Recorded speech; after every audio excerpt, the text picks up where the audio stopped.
Clearly not a smoker. I've never been good at these things. That's right. I got the big guns. Oh. And you know what? Sometimes it just takes a little more effort Yes. to get that spark going, doesn't it? That's amazing. Oh, you did it. We did it together. All right, we're going to talk about what we're supposed to do to reignite the spark in our marriage. You know, I think sometimes we get married, we're excited, you know, we plan the wedding, we get married, we're in the honeymoon phase, and then suddenly real life comes in. And we just feel like it's just mundane. We feel like our marriage is kind of lifeless. We're just going through the motions.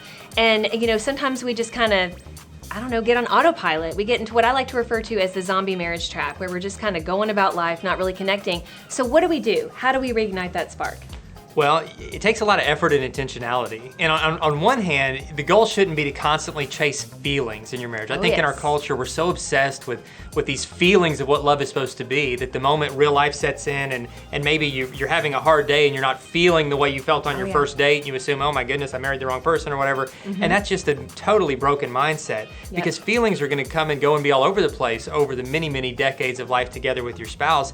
But that friendship at the core of it should grow deeper and stronger through all of it. Yes, communication is the first step to intimacy, and that really will really ignite the spark. You know, so many people are like, well, we're not really intimate anymore, and maybe you've stopped having sex, like maybe you just don't feel this attraction anymore. Well, the first way to get back what you feel like has been lost is through communication. It's just through having honest talks, through connecting your hearts, through saying the words that have needed to be said for a long time, and it's never too late to start doing this, so start doing it today. I also think a good way to reignite the spark is to try something new together. Switch things up. Don't just keep on doing the same old, same old. That's why you're in this kind of dead place, so to speak, where you feel like you're in a lifeless marriage. It doesn't mean that you can't reignite the spark in your marriage, but you may have to do some new things that you've never done before. You may need to go to counseling just to try to get that communication going. Try something fun together. I remember we went to this like skydiving, virtual skydiving place.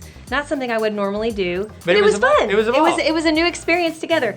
I have never been a sports fanatic, but Dave has been asking me forever to go to sports games. And so over the last like 5 years, when we've gone to different major cities, I have been the one to say, hey, why don't we go check out that professional baseball game, or why don't we go to that football game? And you know so what? Hot when you do. When you say that. I had the best time. I know, I had the best fun. time, and it brought out this side in Dave that I'd never seen.